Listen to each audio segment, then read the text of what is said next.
Hello student. तो हम लोग पिछले लेक्चर में मोल कंसेप्ट शुरू किए थे, ठीक है। उसमें से हम लोग कुछ बातों को समझने की कोशिश किए थे।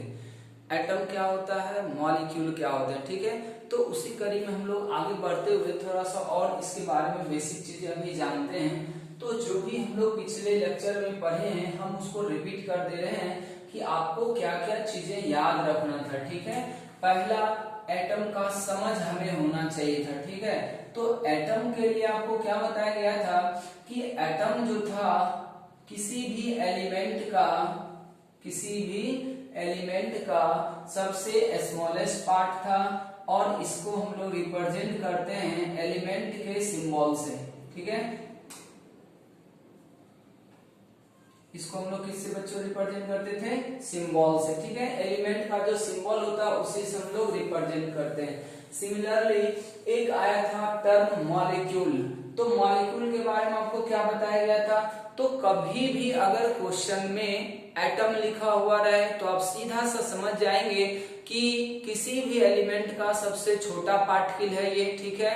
और उसको हम लोग क्या कर रहे हैं, उस एलिमेंट के सिंबल से दिखाते हैं। अगर किसी एलिमेंट के एक एटम को लिखना हो बोर्ड पे तो उसके सिंबल को एक बार कंसीडर करेंगे। दो एटम लिखना है तो दो बार कंसीडर करेंगे। तीन एटम लिखना है तो तीन बार कंसीडर कर लेते हैं। सेम तरीके से अगर कोई मॉलिक्यूल आता है किसी कंपाउंड का, अगर कभी भी क्वेश्चन में मॉलिक्यूल लिखा हुआ रहेगा, किस कंपाउंड का होगा तो आपका नाम दिया हुआ रह सकता है या तो डायरेक्ट फॉर्मूला भी दे देगा। तो आपको बस इतना समझना है कि अगर हम किसी कंपाउंड का मॉलिक्यूलर फॉर्मूला लिखते हैं, जैसे बहुत ही फेमस एसिड है H2SO4, तो इसका ये मतलब हो गया कि उस कंपाउंड के एक मॉलिक्यूल को हम लिख दिए। अगर आप अपने कॉपी पे H2SO4 को दो बार ऐसे लिखते हैं, इसका मतलब ये हो गया कि हमारे पास H2SO4 का दो मॉलिक्यूल आ गया है, ठीक है। तो इस तरीके से हम लोग समझे थे। उसके बाद हम ये बताए थे आपको कि जब भी आप कोई मॉलिक्यूल कंसीडर करेंगे, जब भी कोई मॉलिक्यूल कंसीडर किया जाएगा तो ये कंफर्म है कि उसमें एक से ज्यादा एटम होंगे। अब वो एटम सेम एलिमेंट का भी हो सकता है या डिफरेंट एलिमेंट का भी हो सकता है। जैसे कि अगर कोई कहता है ऑक्सीजन मॉलिक्यूल, अब बताएं तो ये ऑक्सीजन का मॉलिक्यूल कंसीडर किए, इसका मतलब इसमें एटम का कॉम्बिनेशन होगा। अब बताएं इसमें कितने एटम कंबाइन हुए हैं, दो एटम। किस एलिमेंट का है, तो ऑक्सीजन का है। अगर कोई कहता है कि हमारे पास ओजोन है, ठीक है, इसका नाम क्या था बच्चों, ओजोन, ठीक है। अब बताएं कि ओजोन के अंदर कौन से एलिमेंट है, तो ऑक्सीजन एलिमेंट है।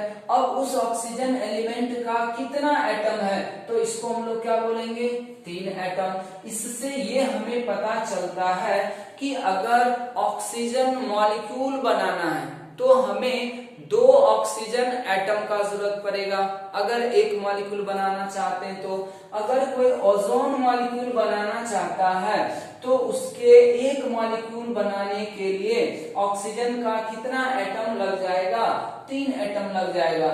उसी तरह से हम एक एग्जांपल लिए थे अमोनिया, NH3। अब सोचे कि अमोनिया मॉलिक्यूल बनाना, तो अब बताएं कि इसके अंदर कौन कौन से एटम आपको नजर आ रहे हैं, मतलब कौन कौन से एलिमेंट इन्वॉल्व हुए हैं। अगर हम यहाँ पे बात करें एलिमेंट का तो हम इसमें बोलेंगे कि नाइट्रोजन एलिमेंट यूज हुआ है और हाइड्रोजन एलिमेंट यूज हुआ है। अब कोई यहाँ पे ये पूछ सकता है कि आखिर नाइट्रोजन एलिमेंट का कितना एटम कंबाइन करके अमोनिया बना है, तो एक मॉलिक्यूल बनाने के लिए एक नाइट्रोजन एटम चाहिए और तीन हाइड्रोजन एटम चाहिए। तब सोचे अगर आपके पास कोई कहता है कि तीन नाइट्रोजन एटम है और आपके पास 6 हाइड्रोजन एटम है, तो इससे मिला के आप कितना अमोनिया मॉलिक्यूल बना सकते हैं। तो हमें ये लग रहा है कि एक नाइट्रोजन से एक अमोनिया मॉलिक्यूल बनता, इसके साथ कितने हाइड्रोजन का जरूरत पड़ेगा, 3 का जरूरत पड़ेगा। तो ऐसा हो गया, फिर से एक नाइट्रोजन लेते हैं और फिर इसमें से 3 दे सकते हैं। अब बताएं क्या हुआ कि एक नाइट्रोजन और 3 हाइड्रोजन, फिर एक नाइट्रोजन और 3 हाइड्रोजन, तो इस कॉम्बिनेशन से हम मैक्सिमम कितना अमोनिया मॉलिक्यूल बना पाए, 2 ही बना पाए। एक नाइट्रोजन एटम अभी भी हमारे पास बचा हुआ है, लेकिन हमारे पास हाइड्रोजन दिया हुआ ही नहीं है। तो यहां से अगर हम देखें कि नाइट्रोजन और हाइड्रोजन का रेशियो अगर देखें तो कितना रहा, 1:3 आ रहा है। अगर इस रेशियो में कभी भी दिया हुआ रहेगा तो हम पूरा उस कॉम्बिनेशन को अमोनिया मॉलिक्यूल में कन्वर्ट कर पाएंगे। तो बच्चों ये था एटम के बारे में, मॉलिक्यूल के बारे में, और हम समझते हैं कि ये आपको क्लियर हो गया होगा। एलिमेंट के लिए एटम ध्यान रखें, कंपाउंड के लिए मॉलिक्यूल ध्यान रखें। तो कंपाउंड को रिप्रेजेंट करते हैं उसके मॉलिक्यूल से और एलिमेंट को रिप्रेजेंट करते हैं उसके एटम से, ठीक है। अब हम थोड़ा सा आपको आइडिया दे देते हैं इलेक्ट्रॉन, प्रोटॉन और न्यूट्रॉन के बारे में। पहले ये सबको पता भी होगा, लेकिन हम पहले दिन भी आपको बात किए थे, यही बताए थे कि वो सारा चीज हम यहाँ पे अभी फिलहाल देखेंगे प्रीवियस क्लास का भी, जो यहाँ पे जरूरत पड़ेगा। बच्चों इलेक्ट्रॉन, प्रोटॉन, न्यूट्रॉन का भी यहाँ पे हमें जरूरत पड़ेगा, इसलिए थोड़ा सा नॉलेज उसके बारे में भी होना चाहिए। अब देखिए हमको एक एलिमेंट X ले रहे हैं, इसका यहाँ पे सिंबल Z और यहाँ पे A दिखाया जाता है। ये अब 9th में भी पढ़े होंगे। अब बताएं Z बराबर हम लोग क्या बोलते थे, number of proton, number of proton, या इसी को हम लोग एटॉमिक नंबर भी बोलते हैं। इसको हम लोग क्या बोलते थे, एटॉमिक नंबर। और A जो होता था वो होता था मास नंबर, इसको हम लोग क्या बोलते हैं, मास नंबर। और मास नंबर में क्या क्या आता है, तो ये होता सम नंबर ऑफ प्रोटॉन का और प्लस आएगा नंबर ऑफ न्यूट्रॉन का, ठीक है। ये प्रोटॉन का संख्या और न्यूट्रॉन के संख्या का क्या होता है, सम होता है। तो अब अगर देखें आप यहाँ से A बराबर, तो नंबर, ये मास नंबर हो गया, तो A बराबर देखिए नंबर ऑफ प्रोटॉन, तो नंबर ऑफ प्रोटॉन को हम P से दिखा देते हैं, ठीक है। और फिर करेंगे प्लस नंबर ऑफ न्यूट्रॉन, इसको हम लोग क्या करते हैं, N से दिखा देते हैं, स्मॉल n से। तो ये n बराबर कितना हो रहा है, या कैपिटल N लेते हैं, क्योंकि मोल कंसेप्ट को भी हम लोग n से दिखाते हैं। मान लीजिए n है, तो n बराबर कितना हो जाएगा, यहाँ से A माइनस P हो जाएगा। इसका मतलब जब भी आपको न्यूट्रॉन का संख्या निकालना हो तो उस एलिमेंट के मास नंबर में प्रोटॉन संख्या मतलब एटॉमिक नंबर को माइनस करते हैं तो क्या जाएगा बच्चों, न्यूट्रॉन का संख्या आ जाएगा। और अगर एटॉमिक नंबर आपको पता है तो प्रोटॉन का भी संख्या पता हो जाएगा और इलेक्ट्रॉन का भी संख्या पता हो जाएगा। लेकिन वो कब होगा, जब एलिमेंट न्यूट्रल होना चाहिए।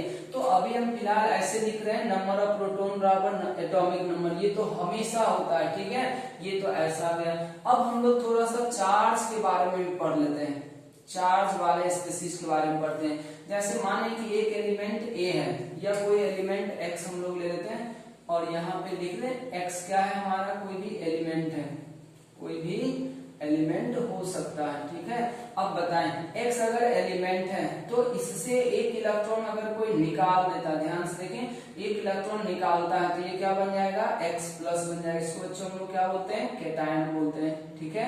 अब इसमें अगर इलेक्ट्रॉन निकालना हो कैटायन में, इलेक्ट्रॉन बराबर आप क्या करेंगे, तो नंबर, ये एटॉमिक नंबर,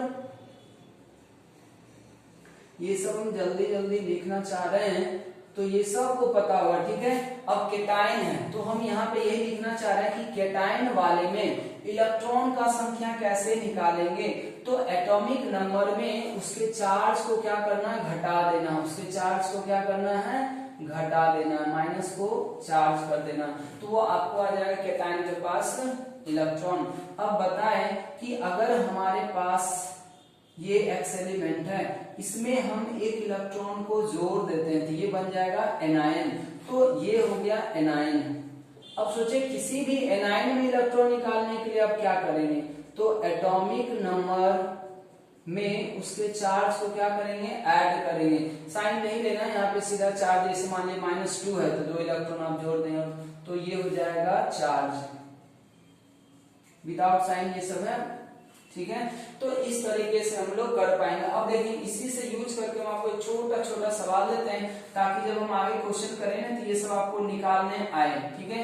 जैसे मान लीजिए अब अगर एलिमेंट में, एटम में आप ये सब चीज जान गए तो मॉलिक्यूल में भी निकाल सकते हैं। क्यों?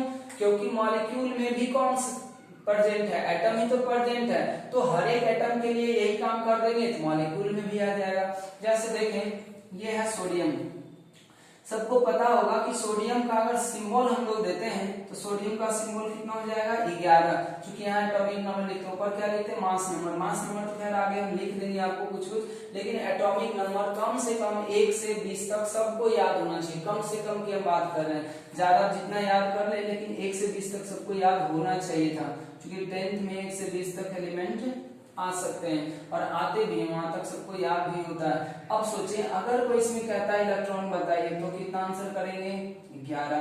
अगर कोई कहता है प्रोटॉन बताइए तो कितना आंसर करेंगे, 11।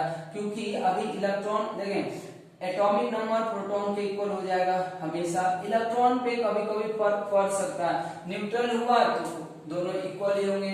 अब कोई कहता है अगर न्यूट्रॉन निकालें तो न्यूट्रॉन के लिए आप क्या करेंगे, 23 में 11 को माइनस करेंगे तो कितना जाएगा, 12। देख लें, इस तरीके से इसमें निकालते हैं। अब सोचें अगर यही चीज आपसे कोई पूछता NH3 के बारे में, या आप H2O ले लें। अब देखें ये तो एटम था, ये क्या हो गया बच्चों, मॉलिक्यूल हो गया। तो इस मॉलिक्यूल में भी तो बहुत सारे एटम है ना, किस किस एलिमेंट के एटम है, तो जब एलिमेंट का नाम पूछेगा तो हाइड्रोजन बोलेंगे और ऑक्सीजन बोलेंगे। अब कोई कहेगा कि हाइड्रोजन एलिमेंट का कितना एटम, तो 2 एटम। ऑक्सीजन एलिमेंट का कितना एटम, तो 1 एटम। अब बताएं इसमें इलेक्ट्रॉन आपको निकालना है, तो इलेक्ट्रॉन निकालना है तो इलेक्ट्रॉन, प्रोटॉन और न्यूट्रॉन तो हमेशा एटम में होते हैं ना। तो अब सोचिए मॉलिक्यूल बना किससे है, एटम के कॉम्बिनेशन से बना। तो अगर हमें किसी मॉलिक्यूल में इलेक्ट्रॉन प्रोटॉन निकालना है, इसका ये मतलब हुआ कि हमें उस एलिमेंट, ये उस मॉलिक्यूल में प्रेजेंट सभी एलिमेंट के एटम के इलेक्ट्रॉन को क्या कर देना है, जोड़ देना। अब बताएं एक हाइड्रोजन के पास 1 इलेक्ट्रॉन, तो 2 हाइड्रोजन के पास 2 इलेक्ट्रॉन, तो हाइड्रोजन के पास 2 इलेक्ट्रॉन और ऑक्सीजन के पास कितना इलेक्ट्रॉन, 8 इलेक्ट्रॉन। तो ये कितना आ जाएगा, 10। इसका मतलब ये 10 इलेक्ट्रॉन हो गया। अब सोचिए अगर इसी में कोई प्रोटॉन लिखता तो प्रोटॉन के लिए भी हम लोग इतना ही करेंगे, क्योंकि अभी चार्ज तो आया नहीं है, तो ये अभी भी 10 हो जाएगा। अब बात आता न्यूट्रॉन का। अब बात क्या आएगा, न्यूट्रॉन का। न्यूट्रॉन कैसे निकालेंगे, तो अब देखिए हाइड्रोजन यहाँ पे लिखा हुआ, तो हाइड्रोजन का सिंबल जो होगा वो सबको याद होगा, 11H होता है। अगर H यूज करते हैं तो प्रोटियम इसको हम लोग बोलते हैं। से हाइड्रोजन का आइसोटॉप्स भी होते हैं, न्यूट्रॉन का संख्या अलग भी हो सकता था, D2 में अलग हुआ, T2 में अलग आ सकता है। तो इसमें देखें 0, ये 1 - 1 तो 0, मतलब किसी भी हाइड्रोजन के पास न्यूट्रॉन नहीं है। और ऑक्सीजन का अगर आप सिंबल देखें तो ये ऐसा होता था, इसका मतलब 16 में 8 को घटा देंगे, तो इसके पास तो न्यूट्रॉन है नहीं। ऑक्सीजन के पास ही सिर्फ न्यूट्रॉन होगा, तो हम लिखेंगे हाइड्रोजन के पास न्यूट्रॉन 0 है और ऑक्सीजन के पास न्यूट्रॉन 8 है, तो ओवरऑल इसके पास कितना न्यूट्रॉन हो गए, 8। अब सोचें कि ये जो भी चीज आप कैलकुलेट किए हैं वो कितने मॉलिक्यूल में कैलकुलेट हुआ होगा, 1 मॉलिक्यूल में हुआ होगा। अब बताएं कि अगर किसी भी कंपाउंड के 1 मॉलिक्यूल में अगर आपको इलेक्ट्रॉन भी निकालने आ गया, प्रोटॉन भी निकालने आ गया, न्यूट्रॉन भी निकालने आ गया, तो उसी कंपाउंड का अगर आपके पास 5 मॉलिक्यूल, 10 मॉलिक्यूल, 15 मॉलिक्यूल या जितना भी मॉलिक्यूल दे दे, क्या आप उसमें टोटल इलेक्ट्रॉन, प्रोटॉन और न्यूट्रॉन नहीं निकाल पाएंगे क्या। जैसे अगर मान लीजिए हम आपको कहते हैं कि वाटर का हमारे पास 5 मॉलिक्यूल है, कितना मॉलिक्यूल है बच्चों, 5 मॉलिक्यूल है। अब बताएं कि उसमें टोटल इलेक्ट्रॉन कितना होगा, तो आप पहले यही तो सोचेंगे ना कि वाटर के एक मॉलिक्यूल में कितना इलेक्ट्रॉन है। तो वाटर का एक मॉलिक्यूल कहने का मतलब है उसका फॉर्मूला लिखेंगे, तो वाटर का फॉर्मूला H2O हो गया। तो आप इसमें तो देख देख के सब चीज कैलकुलेट कर सकते हैं ना, तो फॉर्मूला को देख के सारा चीज कैलकुलेट कर लें, फिर उसके संख्या जितना दिया गया उनमें ही सबको क्या करेंगे, मल्टीप्लाई कर देंगे, हमारा आंसर आ जाएगा। तो हम समझते हैं इलेक्ट्रॉन, प्रोटॉन, न्यूट्रॉन से भी अगर कोई सवाल आगे आएगा तो आप इतना काम कर पाएंगे, ठीक है। तो इतना जल्दी से नोट करें, फिर हम लोग आगे करते हैं, इसमें डाल इसको। चलिए ये तो यहाँ तक हो गया। तो एटम क्लियर हो गया होगा, मॉलिक्यूल अब तक अच्छी तरीके से समझ में आ गया होगा। जब भी मॉलिक्यूल की बात आए आप समझ जाएं कि उसमें एक से ज्यादा एटम होंगे। अब वो बात अलग है कि सेम एलिमेंट का एटम होगा या अलग अलग एलिमेंट का एटम होगा। और अगर आपको इलेक्ट्रॉन, प्रोटॉन, न्यूट्रॉन कुछ भी निकालना हो तो आप पहले उसके एक मॉलिक्यूल में निकाल लें, फिर देखिए आपको कितना संख्या दिया गया है।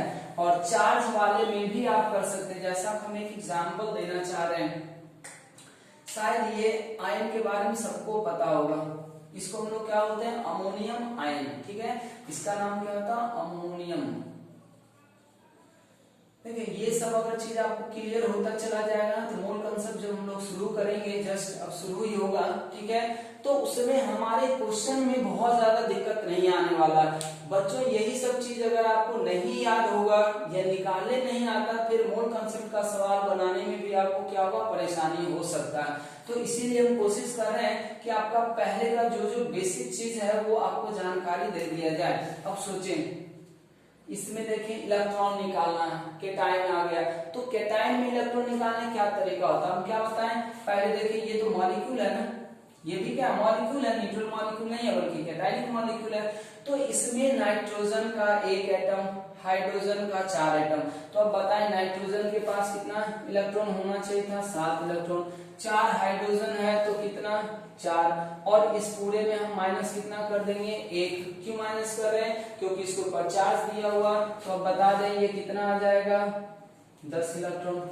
समझ में बात आ रहा है। अगर कोई कहता है प्रोटॉन निकालिए, क्या कहता है, प्रोटॉन निकालिए, तो प्रोटॉन का मतलब क्या होगा, 7 और प्लस कितना हाइड्रोजन है, 4, तो इसमें कितना आ जाएगा, 11। अब इसमें चार्ज का कोई लफड़ा नहीं होता, क्योंकि जो चार्ज अपीयर होता है वो इलेक्ट्रॉन के आने और जाने से होता है। प्रोटॉन तो हमेशा न्यूक्लियस में बंद होता है, तो इसलिए 7 इसके प्रोटॉन होंगे और 4 हाइड्रोजन, 4 प्रोटॉन, इसलिए टोटल इतना होंगे। न्यूट्रॉन में भी सोचे क्या होगा, न्यूट्रॉन को आप क्या बोलते हैं, न्यूट्रॉन के लिए बोलते हैं मास नंबर। तो मास नंबर और चार्ज में फिर कोई रिलेशन है नहीं, तो इसका 14 में से 7 घटा देंगे। मास नंबर नाइट्रोजन का कितना होता है, 14 में से इसका एटॉमिक नंबर 7 घटा देंगे, 7 बच जाएगा। और हाइड्रोजन का तो 0 है, इसका मतलब इसके पास न्यूट्रॉन कितना हो जाएंगे, 0। अब सोचिए अगर आपको एक मॉलिक्यूल में निकालने आ गया तो क्या वापस आपके पास जितना मॉलिक्यूल देगा उसमें नहीं निकाल सकते क्या, ये भी निकल जाएगा, ठीक है। एक हम आयन वाला भी आपको कर दे रहे हैं, SO3 2- है, SO3 2-, इसका नाम क्या होता है, कार्बोनेट। इसका नाम क्या होता है बच्चों, कार्बोनेट, ठीक है। अब देखिए कार्बोनेट में इलेक्ट्रॉन निकालना है, तो इसमें देखें कार्बन, तो कार्बन के पास 6 इलेक्ट्रॉन, फिर प्लस कर दे। एक ऑक्सीजन के पास कितना, 8, तो 3 के पास कितना हो जाएगा, 24, ये तो इतना हो गया। फिर इसमें क्या करेंगे, प्लस करेंगे, इसमें क्या करेंगे, जोड़ना है, कितना जोड़ना है, 2, इसमें कितना जोड़ना है, 2। अब सोचिए ये कितना हो जाएगा, 30 और 2 32 इलेक्ट्रॉन। सोचिए प्रोटॉन में कोई फर्क पड़ेगा क्या, प्रोटॉन कैसे निकलेगा, सिर्फ एटॉमिक नंबर को जोड़ने से। तो कार्बन का एटॉमिक नंबर 6, एक ऑक्सीजन के पास 8 होता, तो 3 के पास कितना हो जाएगा, 24 हो जाएगा, तो ये कितना आ जाएगा, 30 आ जाएगा। न्यूट्रॉन में सोचे क्या होगा, न्यूट्रॉन में तो कार्बन एलिमेंट का एटॉमिक नंबर 12, ये मास नंबर 12, एटॉमिक नंबर 6, तो 12 में से 6 को पहले घटाएंगे तो आ जाएगा 6, फिर से एक ऑक्सीजन के लिए 16 में 60 घटाएंगे तो ये अभी भी कितना आ जाएगा 24 ही रह जाएगा, ये भी कितना हो गया 23। तो हम समझते हैं कि इलेक्ट्रॉन, प्रोटॉन, न्यूट्रॉन, ठीक है, आपको एटम में भी निकालने आ गया होगा, मॉलिक्यूल में भी निकालने आ गया होगा। अगर कैटायनिक मॉलिक्यूल है तो भी निकल जाना चाहिए, एनायनिक मॉलिक्यूल है तो भी निकल जाना चाहिए। उसी तरह से अगर कैटायन और एनायन का एलिमेंट हुआ तो उसमें भी हम लोग निकाल लेंगे। अब जैसे देखें O2 माइनस है तो ये एलिमेंट है, एटम है, एनायन के फॉर्म में, तो इसके पास इलेक्ट्रॉन कितना हो जाएगा 8 + 2 10। प्रोटॉन का संख्या अभी भी 8, न्यूट्रॉन का संख्या अभी भी 8, क्योंकि 16 - 8 घटाएंगे और 16 - 8 घटाएंगे, इस तरीके से हम लोग सारे को कर सकते हैं। ठीक है, तो यहाँ तक सभी लोग समझ गए होंगे। अब हम लोग इससे आगे बढ़ते हैं। एक टर्म है एटॉमिक मास यूनिट, उसको हम लोग डिस्क्राइब करते हैं। ये सब छोटी छोटी चीजें हैं जो इस पूरे चैप्टर में आपको यूज होता रहेगा। ठीक है, तो उससे पहले हमें ये सब चीज निकालने आ जाना चाहिए। अब अगर आप इतना समझ गए हैं तो मूल कंसेप्ट में बस हम आपको अब ये समझा देंगे कि आखिर मॉलिक्यूल का संख्या हम कैसे निकालते हैं। किसी कंपाउंड का अगर मास दिया हुआ रहेगा तो हम कैसे बताएंगे उसमें इतना मॉलिक्यूल हुआ। जैसे ही मॉलिक्यूल आएगा उसके बाद आपसे जो भी चीज पूछेगा आप उसका फॉर्मूला लिख लें और देख लें उसके फॉर्मूले में वो चीज कितना कितना है, तो एक मॉलिक्यूल में कैलकुलेट कर लेंगे, फिर टोटल मॉलिक्यूल में क्या करेंगे मल्टीप्लाई कर देंगे उसी का वैल्यू को, तो सब आंसर आ जाएगा। चले, तो अब हम लोग शुरू करते हैं एटॉमिक मास यूनिट। ये भी 9th में सभी लोगों ने पढ़ रखा होगा। इसका और भी नाम होता है, इसको हम लोग AMU को डाल्टन भी बोलते हैं, यूनिफाइड मास भी बोलते हैं, लेकिन अभी भी ये ज्यादा फेमस नाम यही है AMU। ठीक है, इसको डिफाइन कैसे करते हैं, ये आखिर है क्या, एटॉमिक मास यूनिट लिखा हुआ, ठीक है, ये मास ही है क्या, तो इसको हम लोग डिफाइन कैसे करते हैं। इसको देखें बच्चों, इस तरह से लिखा गया है, इट इज डिफाइंड as 1/12। इसको ध्यान से समझ लें, थोड़ा सा डिफरेंस पता चलेगा आपको। 1/12 mass of 6C12, mass of 6C12। ठीक है, अब अगर हम लिखें कि एक AMU बराबर क्या होगा, तो हम यहाँ पे लिखेंगे मास ऑफ 6C12। ठीक है, डिवाइडेड बाय कितना कर देंगे 12, क्योंकि यही तो कह रहा क्या कि एक AMU, ठीक है, मतलब AMU जो यूनिट है वो एक AMU हम कितने मास को बोलते हैं। ठीक है, तो इसके लिए बोला ये गया है कि आप कार्बन 6C12 वाले का, ठीक है, इसका आइसोटॉप्स भी होता है, तो कह रहा है कि 6C12 वाले कार्बन का आप मास निकालें, एक एटम का मास आप निकाल लें। ठीक है, और उसी को 12 से डिवाइड कर दें, तो वो जितना मास आएगा ग्राम में या केजी में, ठीक है, उसी को हम लोग यूनिट मानते हैं, एक AMU मानते हैं, एक यूनिट बना दिया गया है। ठीक है, अब देखें कि अब हम कैसे निकालेंगे मास किसी भी कार्बन एटम का। तो बच्चों ये डायरेक्ट अभी आपको बता रहे हैं कि एक कार्बन एटम का मास जो होता है वो इतना होता है ग्राम में। ठीक है, इसको हम लोग किससे डिवाइड करेंगे 12 से, तो ये AMU आ जाएगा। अब अगर इसको आप सॉल्व करेंगे, डिवाइड करेंगे तो आएगा 1.66, एक्चुअली आएगा 0.166 आएगा, लेकिन उसको 1.66 लिख रहे हैं इंटू 10⁻⁻24 कर दे रहे हैं, ये इतना ग्राम में आ जाएगा। या आप इसी को अगर केजी में चेंज करेंगे तो ये इतना के केजी हो जाएगा। अब इसको ध्यान रख सकते हैं। ठीक है, ये आपको रिलेशन हो गया कि AMU और ग्राम में क्या रिलेशन है या AMU और केजी में क्या रिलेशन है। तो पहले तो ये समझ लें कि AMU है आखिर क्या। तो यहाँ से अगर हम डायरेक्ट बताएं आपको, तो आपको सीधा इतना ही याद रखना कि AMU भी जो है वो मास को ही रिप्रेजेंट करता है। ठीक है, मास को ही रिप्रेजेंट करता है। जैसे देखिए कोई बोलचाल की भाषा यूज करता है ना, कोई कहता है 5 kg है, तो 5 kg को बहुत लोग क्या यूज करते हैं, पसेरी यूज करते हैं। ठीक है, तो हम लोग जैसे मान लिए और भी बहुत सारे कन्वेंशनल यूनिट है, बोलचाल की भाषा में हम लोग ऐसा मान लेते हैं, ठीक है। तो उसी तरीके से क्या किया गया ना, बोला गया क्या कि इतना ग्राम जो भी मास होगा, किसी का भी मास होगा, तब उसको एक AMU बोल सकते हैं, ठीक है। जैसे मान लीजिए कि हमारे पास एक आलू का छोटा टुकड़ा रहता, उसका मास इतना ग्राम है, तो आप कह सकते हैं कि इस आलू का मास जो है एक AMU है, ठीक है। तो AMU भी जो है वो एक्चुअली मास को ही मेजर करता है। किसको मेजर करता है बच्चों? मास को ही मेजर करता है। बस इसको हम लोग करते क्या है कि इतने ग्राम के मास को एक यूनिट बना दिया गया कि ये एक हो जाएगा। इसी का जो मल्टीपल होगा उसी को हम लोग 2 बोल देंगे, इसी को 3 बोल देंगे, 4 बोल देंगे। मान लीजिए कोई कहता 3 गुना इतना ग्राम, इसका मतलब 3 AMU हो गया, ठीक है। जैसे हम लोग बोलते हैं ना 2 पसेरी, तो 2 पसेरी का क्या मतलब हुआ? तो 2 पसेरी को कोई केजी में चेंज करेगा तो कितना हो जाएगा? 10 केजी, ठीक है। तो सेम तरह से वही हो गया कि 5 केजी के लिए हम एक यूनिट बनाए, वो हो गया हमारा पसेरी। तो 5 के मल्टीपल में जाते जाएंगे तो वो पसेरी केजी में चेंज करने के लिए फिर से उसी तरीके से हम लोग यूज करते हैं। तो आपको कुछ इस तरीके से इसको समझ लेना AMU को। अब बात आता है कि ये मास कैसे मेजर किया गया। हम आपको एक जानकारी देते हैं, यहाँ पे नोट का पॉइंट आप इसको लिख भी सकते हैं कि किसी भी एलिमेंट के एटम का जो एग्जैक्ट मास होता है, एग्जैक्ट मास एंड एटम, ठीक है, exact mass and atom is measured by mass spectrometer, mass spectrometer, ठीक है बच्चों। ये एक इंस्ट्रूमेंट होता है, एक तरह से आप समझ सकते हैं। उसी से हम लोग क्या करते हैं, किसी भी एलिमेंट के एटम का मास हम लोग क्या कर सकते हैं, मेजर करते हैं। क्योंकि ये इतना छोटा होता है, इसको हम अलग इंस्ट्रूमेंट से तो नाप नहीं सकते, तौल नहीं सकते तराजू पे रख के, इसीलिए इसके लिए एक इंस्ट्रूमेंट बना हुआ, उसका नाम क्या होता है? मास स्पेक्ट्रोमीटर। तो उससे हम किसी भी एटम का मास एग्जैक्ट बता सकते हैं। तो एक्चुअली ये जो निकाला गया है वो मास स्पेक्ट्रोमीटर को यूज करके ही निकाला गया था। बस हमको जो डेफिनेशन बताया गया है उसके अनुसार हम इसको क्या कर रहे हैं, यूज कर रहे हैं, ठीक है। तो आप इसको ऐसे ध्यान रख सकते हैं।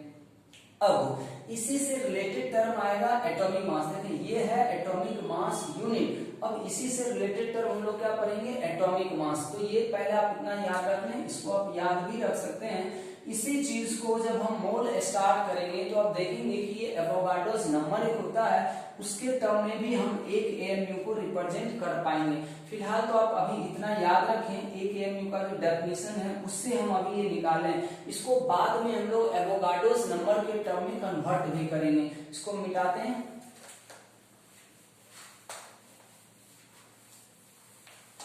अब हम लोग समझते हैं कि एटॉमिक मास किसी भी एलिमेंट का क्या होता है। अब देखें 2-3 तरह का यहाँ पे टर्म आएगा, कंफ्यूज ना हो सभी लोग, ध्यान से क्लियरली इस वर्ड को ध्यान रखेंगे। ये है एटॉमिक मास, ठीक है। शॉर्ट में इसको हम लोग AM भी देख सकते हैं, एटॉमिक मास को AM। और एक इसी से मिलता जुलता वर्ड आएगा ग्राम एटॉमिक मास। दोनों में फर्क होता है, एटॉमिक मास और ग्राम एटॉमिक मास में क्या बच्चों फर्क है।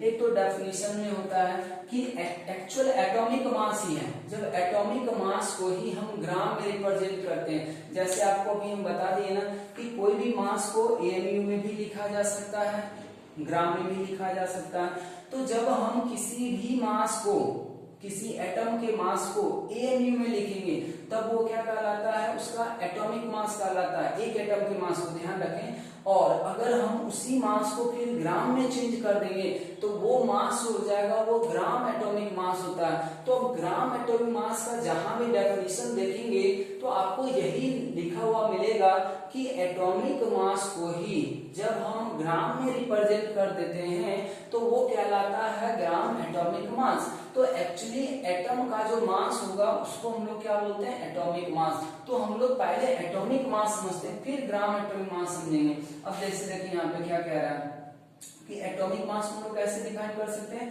तो हम बोलेंगे it is the mass of one atom. इसको ध्यान रखें, it is the mass of one atom. जब हम किसी भी एलिमेंट के एक एटम का मास निकालते हैं तब वो मास क्या कहलाएगा बच्चों, एटॉमिक मास कहलाएगा, ठीक है। और इस चीज को हम AMU में रिप्रेजेंट भी कर सकते हैं। इसको हम लोग किस में रिप्रेजेंट करेंगे, AMU, चूंकि और इट इज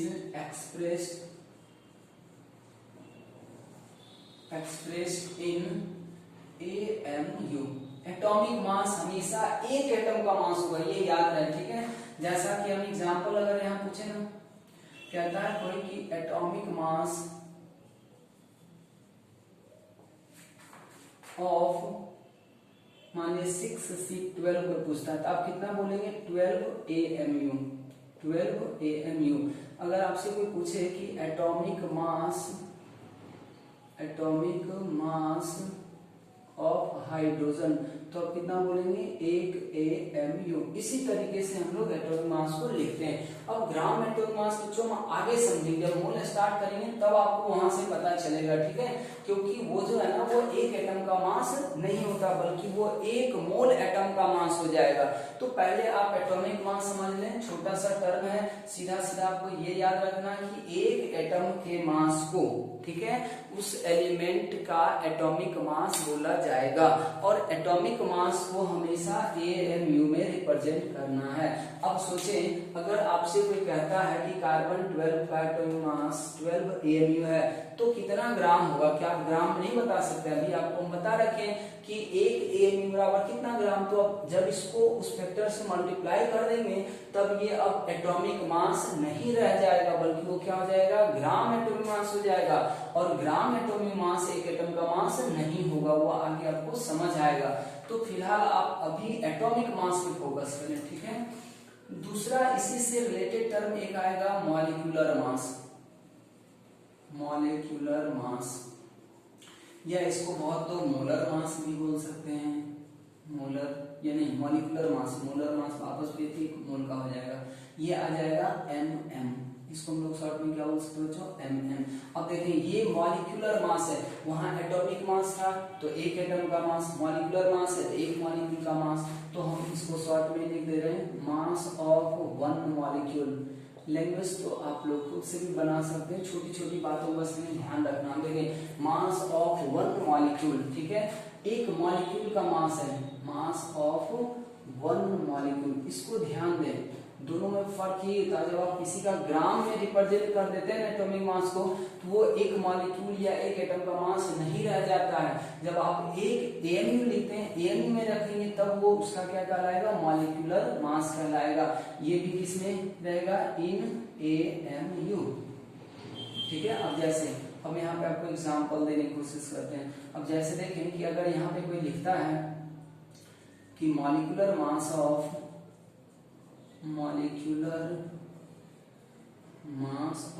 हाइड्रोजन, तो अब देखिए हाइड्रोजन मॉलिक्यूलर मास पूछा है, तो मॉलिक्यूलर मास का मतलब H2 होगा, नॉट H, ठीक है।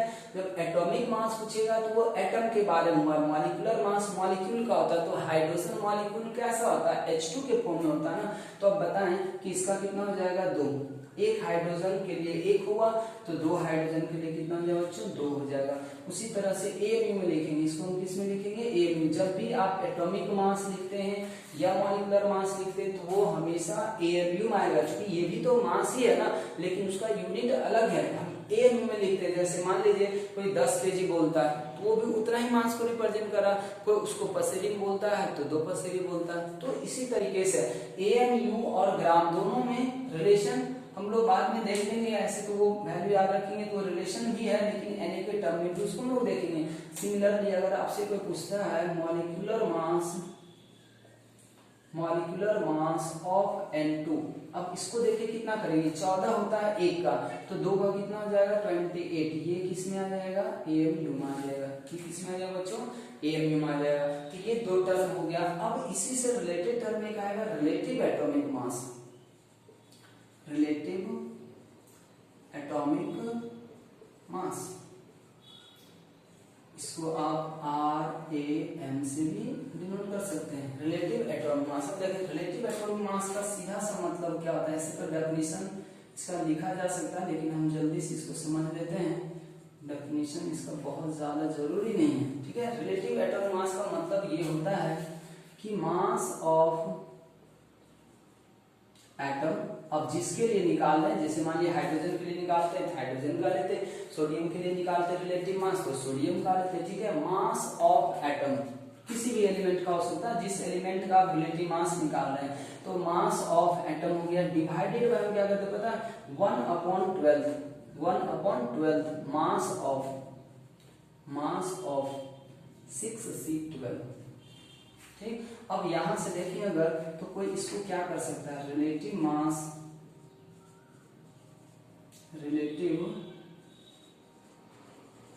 एटॉमिक मास बराबर, अब देखिए यहाँ पे कोई क्या कर सकता है, ये तो अभी ऐसे ही लिखेगा कि मास ऑफ एटम, जिसका रिलेटिव मास निकालने जा रहे हैं, उसके मास ऑफ एटम, एक एटम का मास, जिसको आप एटॉमिक मास भी सीधा बोल सकते हैं। और इसको कोई क्या कर सकता है, 1 AMU, ये पूरा आया था 1 AMU यही तो था, तो हम ऐसे भी इसको लिख सकते हैं, ठीक है। या आप सोचिए इसी को ऐसे भी लिखा जा सकता है ना, रिलेटिव एटॉमिक मास बराबर, ये मास ऑफ एटम का क्या मतलब हुआ, एक एटम का मास, और एक एटम का मास जब हम AMU में रिप्रेजेंट करेंगे तो वो कितने, ये क्या हो जाएगा, आ जाएगा हमारा एटॉमिक मास। तो ये भी एक्चुअली AMU में है, आप सोचे कि ये भी AMU में ही होगा और ये भी AMU में है, तो AMU क्या आ जाएगा, कट जाएगा, इसका मतलब रिलेटिव मास का कोई यूनिट नहीं होता है। तो इसको हम लोग ऐसे लिख सकते हैं, आप यहीं पे लिख लें, इट हैज नो यूनिट, क्योंकि एक एटम के मास को हम AMU में लिखते हैं। अब देखिए यहाँ पे, तो ये कितना आ जाएगा, इसको हम लोग लिख सकते हैं एटॉमिक मास डिवाइडेड बाय, ये आ जाएगा 1 AMU, ठीक है, ये भी AMU में ही है। अब AMU से AMU क्या हो जाएगा, कट जाएगा। तो अब अगर यहाँ से देखें तो आपको क्या पता चलेगा, आप ऐसे सोचें, ये तो AMU में है ही, इसको ध्यान से देखें, AMU इसको अभी रहने देते हैं। अब अगर हम यहाँ से एटॉमिक मास लिखें, एटॉमिक मास अगर लिखा जाए तो आप क्या लिखेंगे, रिलेटिव मास और डिवाइड गुना क्या कर देंगे 1 AMU, और 1 AMU क्या था, आप देखें यहीं से भी इसका डेफिनेशन दिया जाता है एटॉमिक मास का। आप एक और डेफिनेशन देखेंगे कहीं में, इसको कैसे लिखा जाता है, इसको और ध्यान से समझे कि एटॉमिक मास को और हम रिलेटिव मास के टर्म में कैसे बता सकते हैं। अब जैसे देखिए इसमें बताया क्या गया कि आप क्या करें ना, रिलेटिव एटॉमिक मास का क्या कंसेप्ट है, ये बोलता है क्या कि आप किसी भी एलिमेंट के एटम का मास निकाल लें, उसको कार्बन के एक एटम के मास के 12वें भाग पहले निकाल लें, फिर उन दोनों का रेशियो ले लें। तो इससे यही तो पता चलता है ना कि किसी भी, अगर मान लीजिए ये 3 आ गया, मान लीजिए किसी के लिए ये 3 आ गया, ठीक है, तो एटॉमिक मास बराबर क्या हो जाएगा बताएं, 3 गुना 1/12 मास ऑफ 6C12 या 3 AMU। तो किसी का भी जो रिलेटिव मास होता है, या ऐसे सोचिए कि एटॉमिक मास होता है, वो किसके कंपैरेटिवली हम लोग निकाल रहे हैं, फिलहाल 6C12 के रिस्पेक्ट में निकाल रहे हैं। तो इसका ये मतलब होता है कि 6C12 के एक एटम का जो मास होगा उसके 12वें भाग से वो कितना ज्यादा है। जैसे कि अगर कोई बोलता है कि कार्बन, ये मान लीजिए नाइट्रोजन का एटॉमिक मास कितना है, 14 है, तो नाइट्रोजन का एटॉमिक मास 14 होने का क्या मीनिंग है, उसका मीनिंग यही होगा कि ये शो कर रहा है, ये 14 जो फैक्टर आया है वो ये शो कर रहा है कि कार्बन के एक एटम का जो मास होगा, पहले उसको हम 12 से डिवाइड कर दें, ठीक है, वो एक कुछ वैल्यू आ जाएगा, उसके बाद नाइट्रोजन के एक एटम का मास निकालें, ठीक है, और उसमें फिर से कार्बन के एक एटम के जो 12वें भाग आया था उसको डिवाइड करें, तब फैक्टर आएगा 14। इसका मतलब किसी भी एटम का जो एटॉमिक मास होगा वो ये रिप्रेजेंट करता है कि उसका एक एटम, ठीक है, कार्बन 12 के एक एटम के 12वें भाग से कितना ज्यादा है, ठीक है। तो इस तरीके से भी आपको एटॉमिक मास का डेफिनेशन मिल सकता है, जिसको हम लोग रिलेटिव वैल्यू बोलते हैं। अब जैसे आप एग्जांपल समझें तो हम आपको यहाँ पे अगर कोई पूछता है कि रिलेटिव मास ऑफ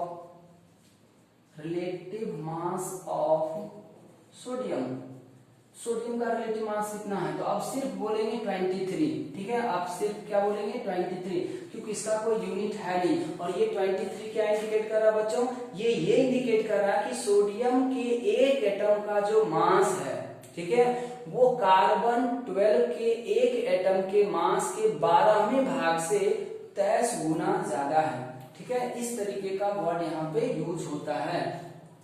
तो हम समझते हैं, आप एटॉमिक मास समझ गए होंगे। रिलेटिव मास अगर कहीं पूछता है तो उसमें आपको कोई यूनिट नहीं बताना, वैल्यू तो वही रहेगा, जो एटॉमिक मास का वैल्यू है वही रिलेटिव मास का भी वैल्यू होगा, बस फर्क यूनिट का होता है। यहाँ पे कोई यूनिट नहीं होगा। अगर आपसे कभी कोई पूछ दे ऐसा कि रिलेटिव मास जो होता है वो क्या इंडिकेट करता है, या एटॉमिक मास सॉरी क्या इंडिकेट करता है, तो आप यही बताएंगे कि किसी भी एलिमेंट के एक एटम का मास कार्बन 12 के एक एटम के मास के 12वें भाग से कितना ज्यादा होता है।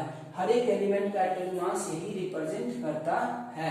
तो हम समझते हैं यहाँ तक सभी लोगों को समझ में आ गया होगा। तो आज हम लोग एटॉमिक मास क्लियर कर चुके हैं अभी तक। Molecular mass, relative atomic mass, उसी तरह से क्या हो सकता है, रिलेटिव मॉलिक्यूलर मास भी हो सकता है। आप यहाँ पे बस क्या कर देंगे, मॉलिक्यूलर मास, इसको भी छोटा सा है लिख ही देते हैं, ये आ जाएगा बच्चों relative molecular mass. Molecular mass same तरह का डेफिनेशन रहेगा, कोई अंतर नहीं है। यहाँ पे क्या हो जाएगा, मास ऑफ मॉलिक्यूल और डिवाइडेड बाय फिर से वही रहेगा 1/12 मास ऑफ 6C12। तो ये रिलेटिव मॉलिक्यूलर मास है, इसका भी कोई यूनिट नहीं होगा, इसका भी कोई यूनिट नहीं होगा, नो यूनिट। जैसे अगर हम यहाँ पूछते हैं relative molecular mass of H2, आप बच्चों कितना बताएंगे, सिर्फ 2 बताएंगे। अगर यही पूछता है मॉलिक्यूलर मास ऑफ H2 तो 2 AMU बोलना है। रिलेटिव मास पूछ रहा है तो सिर्फ फैक्टर बताना 2, ठीक है। तो ये सब चीज आप लोगों को समझ में आ गया होगा, इसको लिख ली जल्दी से।